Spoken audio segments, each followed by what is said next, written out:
What's the meaning of bushwhacker?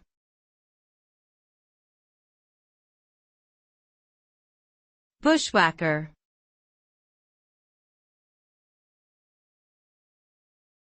Bushwhacker.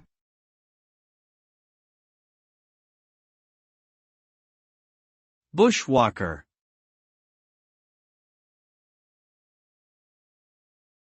Bushwhacker.